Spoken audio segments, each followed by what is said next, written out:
it's a bit embarrassing to admit this here, but I'm going to say it anyway. I tried, and first time I don't know when I heard about Memento, I think one of the GAs said, I spoke to you, I thought it was a great thing, I'll go back and, make our archive Memento complaint, which we did. And then I was also trying to get the British Library website to implement Memento point to the archive. Makes sense, right? Corporate records, we have all the copies, and we don't know that. I did not succeed. So I actually wrote tons of emails and went as high up to people, but it's just people not seeing the benefits. And it's not just, they're not going to do something to a corporate, web server just because I say so or someone else say so. The questions are like, why are we doing this? Is there any requirements for us to do this? What's the benefit to our users? And if they have to, install a plugin to see the benefit, they're not going to do it. Why should we bother? So that's one thing I thought about. Second thing I thought might be a sort of an easy entry point is the fact that, in my contacts with some researchers, I think when they think about using archive web resources for the research, one of the frustrations is that they have to go to different archives, and the survey data, we've done survey with researchers to look at the UK Web Archive and why they use it or why they not use it. One of the main reasons they don't use it is like, you're doing a great job, but I'm researching censorship on the internet in China. You don't have anything in your archive, so I therefore use the Internet Archive. But then there are two other archives, there are at least three relevant archives in the world which cover contents like that. So there's the Heidelberg and the Leiden Archive, the DAX, and also the Columbia Human Rights Archive. They have to go to like 4 different places.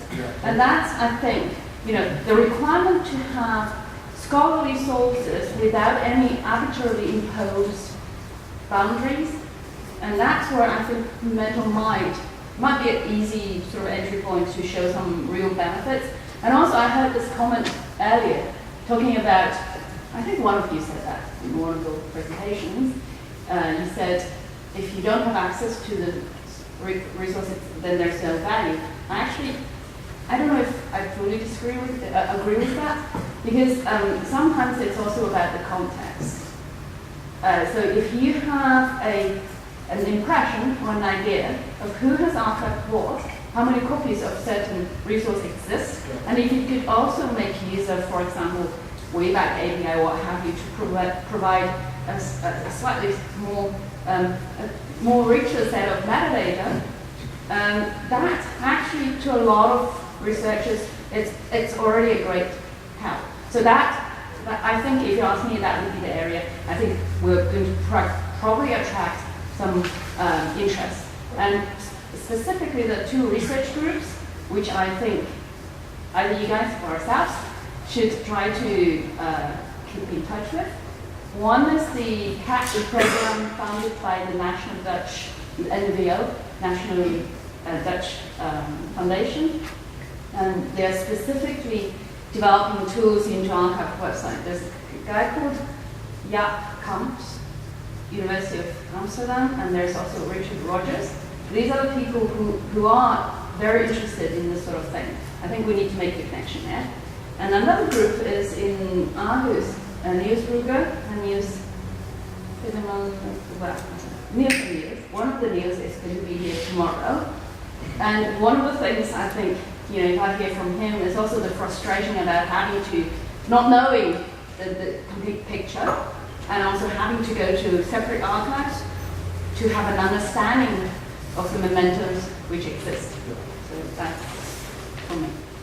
Yeah, I sort of made 2 of those points, and I want to come back to one of them, which is that I think that having one place to go to is very important.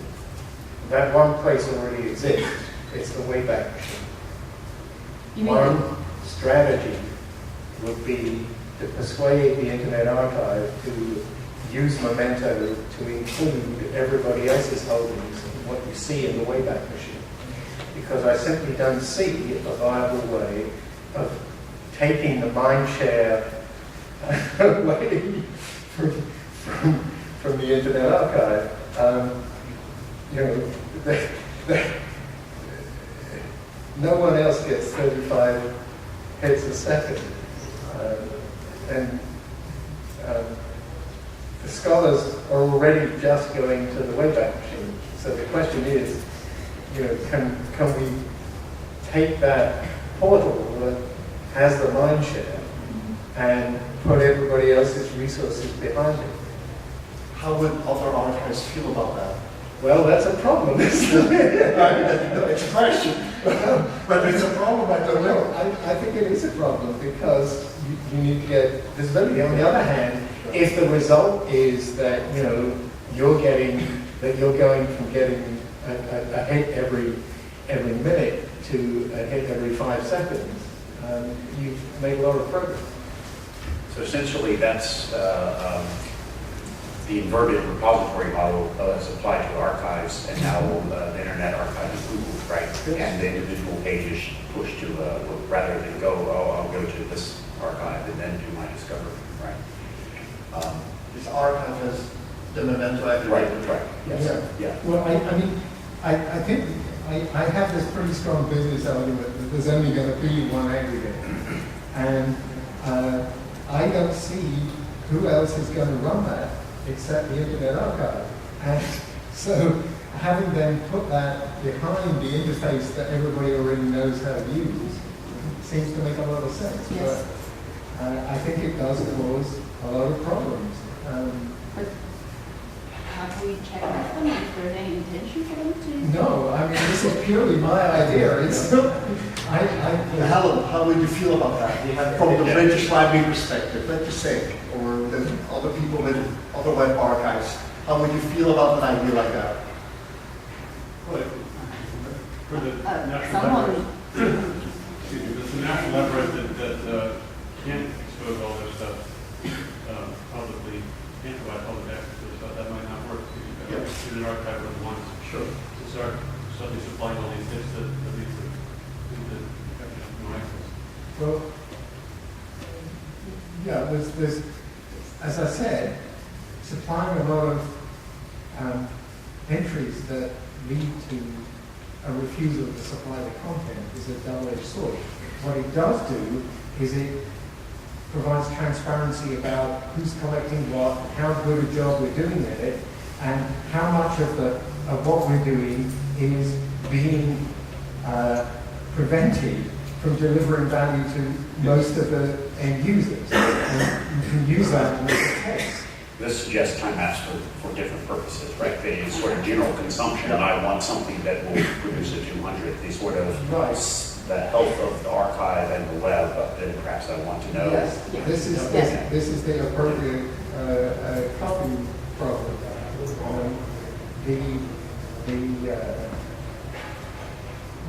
My suggestion doesn't mean that the BL doesn't have their own portal. No. What it means is at least their content is accessible from the portal that everybody's Yeah. using. And also, you know, I appreciate what you're saying, and I'm also thinking that the, you know, full text access to the resource itself, and understanding or knowledge about the holding are two different things. They serve different purposes. So the holding, the knowledge about holding is more like, I think it's probably, you can separate them out, but link them together. I think IPC probably is the place, is the organization who could, you know, host the knowledge about the members or archive the holdings, and then you can consider it to link that to, you know, so instead of doing it from the way back, you do it from a higher level and then link to the archive.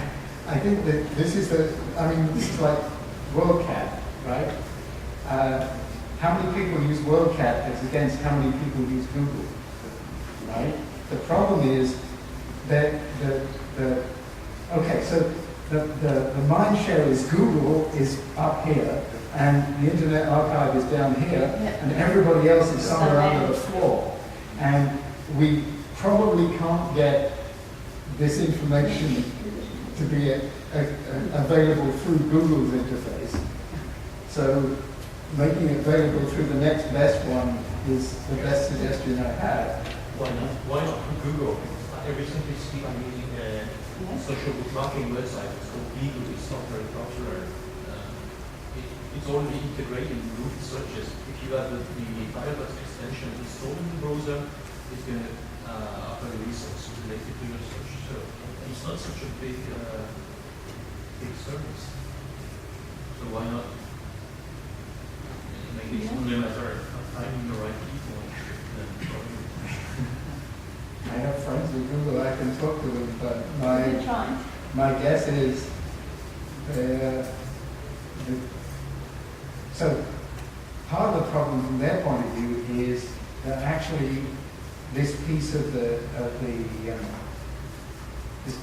this piece of the mind share is already occupied, right? The place that everybody goes to find back content on the web is the Wayback Machine. And now I'm sure Google could, if they really wanted to, go take that mind share away from Bristol. But A, would that be a good thing? I'm inclined to think that it wouldn't be a good thing. And B,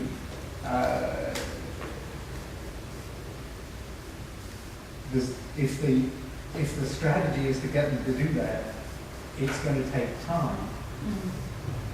The advantage of leveraging the mind share that the Wayback Machine already has is that it's quick. So, But I have to say, this is completely my idea. Yeah. Chris, Brewster, whoever has not anything to do with this. so that's part of the puzzle, but the truth is, tons of people, most people I would actually don't know about the Internet Archive, right? The concept of web archiving remains this sort of unknown concept, or if they've heard about it, they've never actually visited it, or don't know how to get back to it, or something like that, right? I think the real challenge is, and this is the problem of selling the web archives content itself, is something beyond the, so we talk about researcher access, and that's good, but the truth is there's very few of those.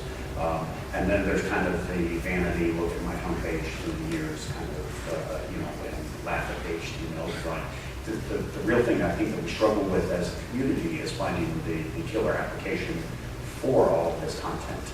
And so I have one more class of people who certainly seem to be aware of it, and that's there are a lot of products who There's a reference. because one what of the they're things that are commenting on right. is precisely that company A used to say this and now it's saying this other thing that's completely different. And people who edit Wikipedia do this as well. You'll find I won't say a lot, but more than normal number of links. I mean, certainly political bloggers use Right. yeah. But so one of the things that I'd like to see more of, and I made an allusion to this yesterday, is this whole notion of storytelling. So the example that we always use is the Hurricane Katrina example, where now that's a handcrafted, we pulled out 12, 15 snapshots of CNN.com, and you can see the progression of the story and so forth, and that's fine. And certainly the replay of the content is more powerful than the summary page of the content, but we need to be able to automatically generate these things. When I visit a page about a certain concept, I don't necessarily just want to go back in time on that URI, which the truth is that's what we can do right now, is sort of this URI index view of the world, which doesn't really match what most people's concepts are. But if I see a concept, or most recently, the Boston Marathon thing, right? If you remember the early stages of the story, all of the false news and confusion and so forth, and with time, most of that will go away. And but I think it's important, interesting to be able to replay this, the event as it unfolded over this 24, 48-hour period. I even forgot it. Right? This is the archive equivalent of storytelling. Right, yeah, well, exactly. That's something we've been talking about, but those have to be manually created, and the truth is that's Storify is cool, but it's actually a surprising amount of work to generate. You can get a nice product, but if we could automatically generate these things and attach it to essentially the current web, want to learn more about this as it unfolded, and that's easy to say and how we generate that, but that's the kind of thing that I think would bring awareness to the general population. That's another requirement for meta level protocol rather than a URI level protocol. Oh, yeah, well, I mean, pure application stuff, right? Yeah, So, I mean, service, right? yes, any meta level protocol is layered on top of the URI level protocol, but there are things that only a meta level protocol can do in practice. Yeah, but those are things that you could do on top of these focus calls that happen, a lot of your archives, they're starting to crawl because a certain event happens, and you could overlay a service like that. But so yeah, you have ways of tagging the crawl to say that this is relevant to this, which is sort of what you're doing in the paper that you did mention today, right? Associating resources with each other. I'm drawing a blank. Yeah, I'm drawing a blank as to the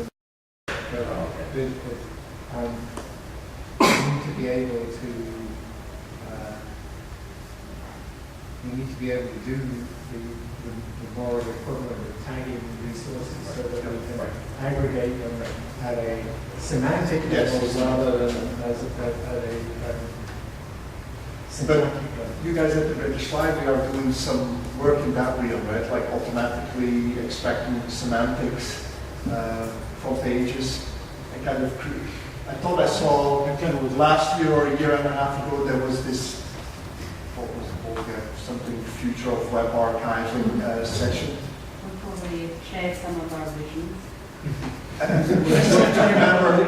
Do you remember that you had done like the a text. longitudinal extraction of names of politicians or so from your archives, and were then able, that was the National Archives problem. Yeah, that was the National Archives. We are looking at entity recognition Yeah. at the very early days here. We're just getting on basics. So there's the Lava project. Yeah, a lot of Austria. And also probably this calendar year, we're probably busy with the domain crawling thing. Yeah. That's a bit of a... But that's along the lines of what you are mentioning, Michael. Yours is kind of event-driven.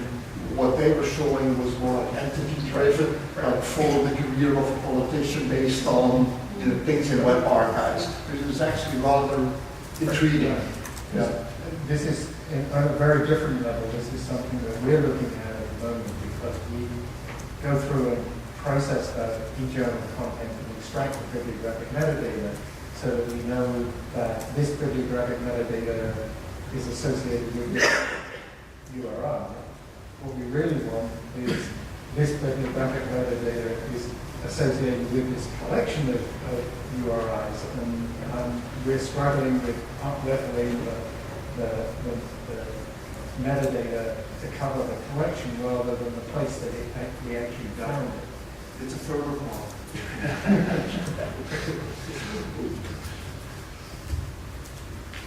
Any other ideas? Comments?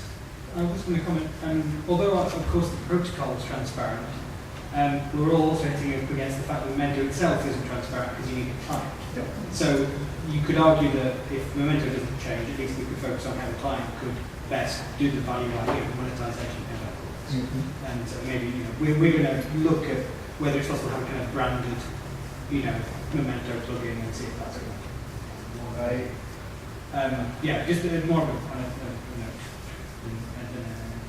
Right, I think the transparency issue is another one of these double-edged swords. And there clearly has to be some UI visibility, at least at the Wayback Machine timeline level, because you need some information from the user about when they want to look. And so we're going to end up somewhere in the middle of that dilemma. Just another idea. You know, Coca-Cola has made, you know, they are archiving their corporate website and they have made this video on YouTube and all that. I'm just thinking maybe they would be more amenable to do something to promote Memento, since they have, you know, put in the effort to archive the corporate website. But is it public? The public corporate website or the intern? I think it's the public website, both.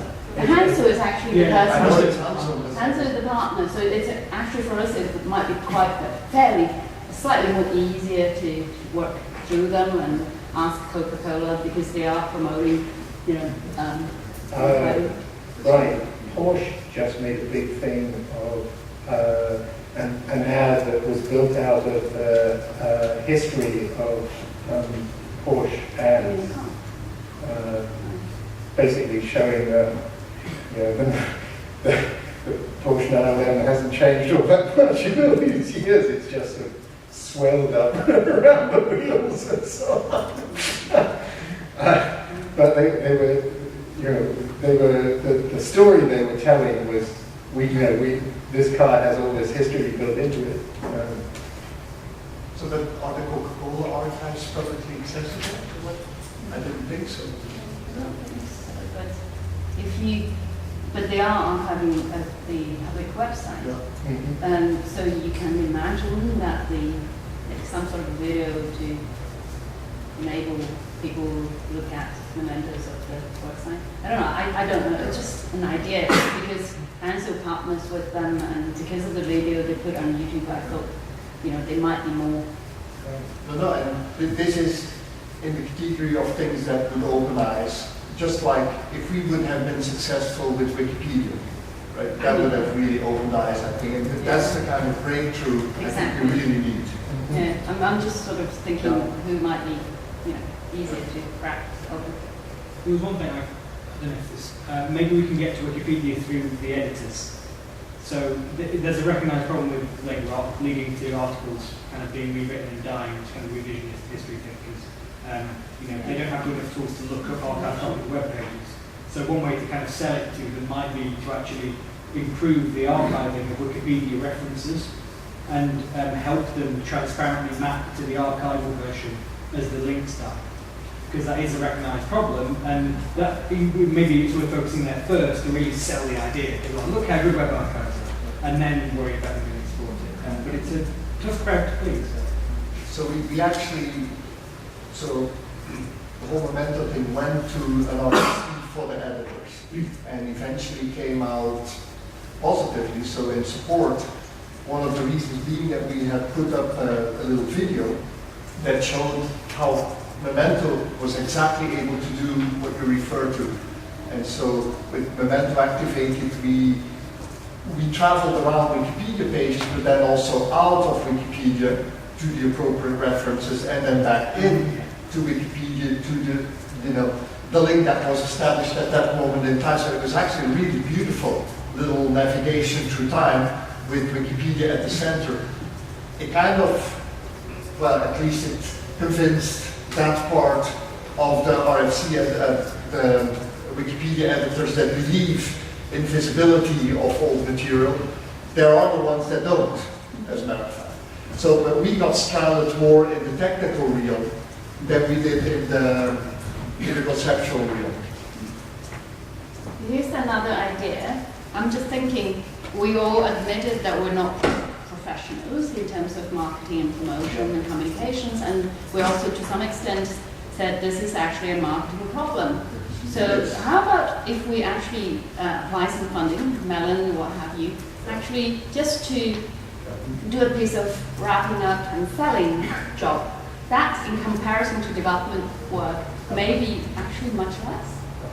So put it in the hands of the professionals and identify the target market or groups and let them do the job. I think that's a great idea. And we have the Memento website, and we've been talking about, okay, what kind of sexy video can we put out there to convince people But we're not coming up with the idea. We come at it from a technical perspective and we think that's sexy, but of course no one thinks it is, right? And it's sexy now. Yeah. Yeah, that's a good term. Look at this, Works for me, but look at this beautiful protocol that suddenly we do. And that's of course not selling.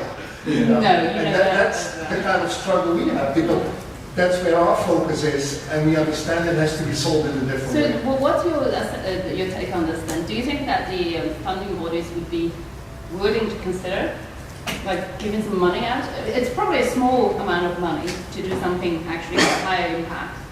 I actually would think so, yes. I Yeah, think I- Alan, Don Waters would definitely. because they have do a already job. invested in it, and now this is more like product to market, Yeah. if you like. Yeah. I think that's probably the One to of the me. problems is, I don't even know enough to be a smart consumer. That's right. Well, Who would you ask? If the money fell out of the sky, I wouldn't know what step 2 was. you mean who to talk to well, yeah, you would have to find the right marketing partner. Yeah, they probably will. I have no idea what that means, though. My ignorance is so profound. Right. At least they could help us to get the messages right. I think so. And at least they could not talk in XML, but in English and other natural languages. I think that's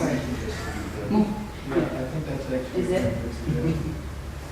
And that actually even, I think Helen's suggestion, so you could have the notion of marketing towards a general audience, but there's marketing to be done to technical audiences also, and we've just found that we don't have the bandwidth to do that. Like connections to W3C, to IGF, to kind of promote or to vendors of content management systems and so on. There's so much work to be done there, we just do not have the bandwidth. I know, that's...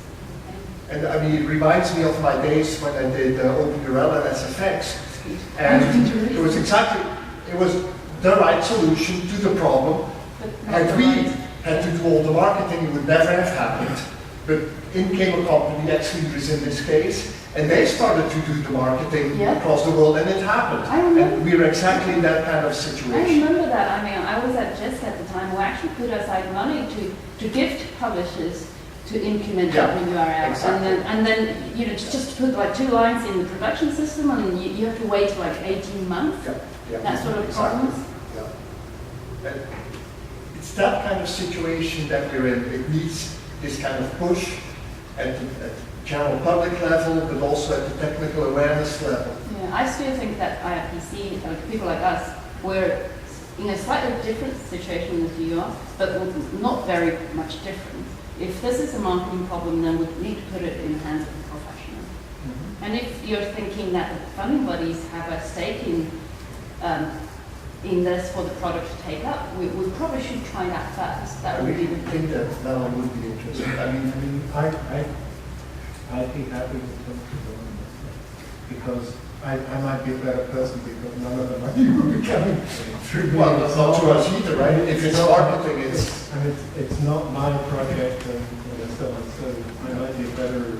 Another route is venture capital, if you know any, and try to convince them that this is good to bring them a lot of The money. problem that those people need a vision of how this is going to be monetized. And Ex-Libris had a vision of how it was going to be monetized, so they were going to sell the system that did it. and it wasn't, OpenURL was an urgent problem. Yeah. See, this is not conceived as an urgent problem. We live without, or the general public lives without access to web archives. Well, students and scholars in those days really had a problem in getting access to their content. So that had to be solved and hence was worth money. Right, so this is we need to, again, find a model that makes yesterday's content a useful service today instead of, because otherwise you're selling insurance, right? Someday you'll want to access this, but nobody wants to pay for that right now. The largest point, in my schedule, then is there any interest in maybe some of the social media sites who kind of want to be able to take you back in your social history for a couple of years and then to then look relatively at the web that may be related to your period of time, very full being, of course, that's what we are like patterns.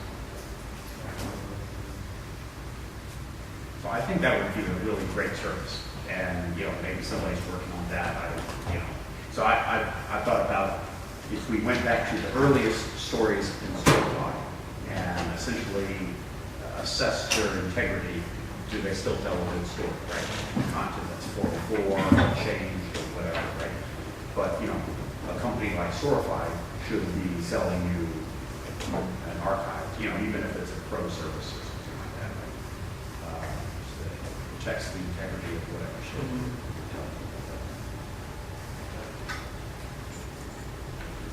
Yeah, save it with, I think it would be really cool to be able to do that. Pull back the timeline a year ago and then be able to navigate all those links and all, and we know what will happen. Especially with all these bit.lys in there and all these shorteners. I mean, it probably would be quite a disaster. And do lots of research. Have you had contact with Yahoo? There was this, you know, they make this timeline thing, and there's one guy who constantly goes to events organized by, what's his name? This German guy who's involved in the Liwa project. So every time I've been to 2 events by them, and each time the same person who's based in Barcelona, a Spanish person. Oh, it's a date. Yeah. I think he might be a good person to talk to because they're doing similar things. And I know they are going to have an event very soon in Rio. I think. That's what Michael has personal contacts in there. Yeah. Yeah, what's his name? Ricardo Basin. Yeah. Yes. Yeah. So I mean, 13 is in Rio. And Ahmed will be there at the workshop. But I don't know if they're really interested in web archiving per se. Yeah, but getting their support for Memento in general and having a brainstorm with them, that would be better. He is, I think he's heading the research branch for Yahoo, and they are interested in the content of the past. Last time I went to this event, he was giving a talk about providing access, browsing the current, future, as well as the past content. So he gave a demo of how you can predict, point to people to past and future content based on your current search behavior. So I think he would be interested. Yes.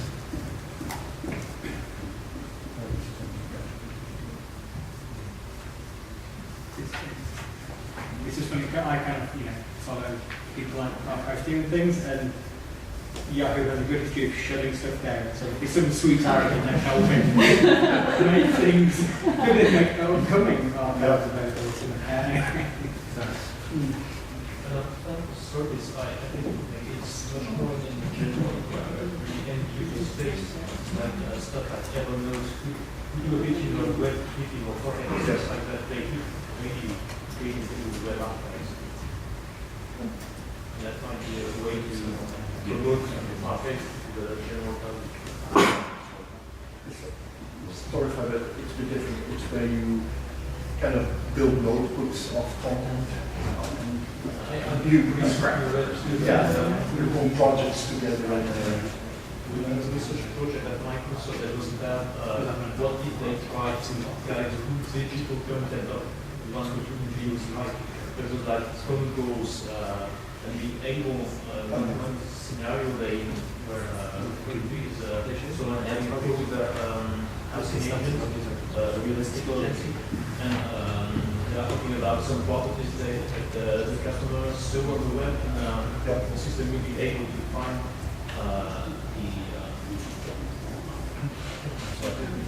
the property on the web page. It's Captain Marshall probably. Was it Captain Marshall's work?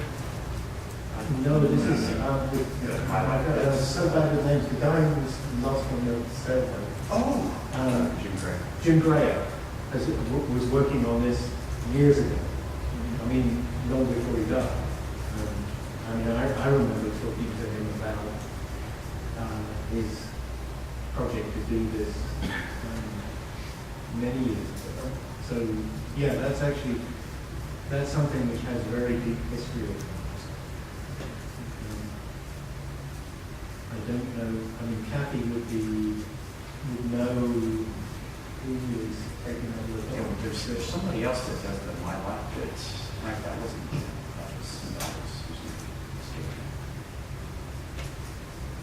Yes, that's the other guy, but that was sort of a Yes. that had roots in Jim Gray's Yeah, work. that's what that, walks around with the camera, takes Yeah, a picture, right, and right. in it, or whatever it is. I just want to say regarding the mountain funding thing, I mentioned earlier in the week, perhaps before some of you up there had arrived, but Columbia has been given a grant by the Mellon Foundation, which has several goals, but one of the biggest goals is that Columbia itself will put together an advisory board that will then give micro grants to projects that would benefit web archiving. So what you're describing today sounds like something that would fall into that. When we put the board together, we specifically invited Rob Sanderson to join the board because we wanted to make sure that any of the projects that might be funded would have Memento, in the background, make sure they were compliant and that kind of thing. So I'm sure that the policy is that the fact that somebody's on the board doesn't preclude their organization from applying for grants. It just means they won't recuse themselves on that particular project. So certainly Rob should come those meetings, with ideas in mind, things that specific things that can benefit Memento some of this money. Okay, I think we've come to the specified ending time.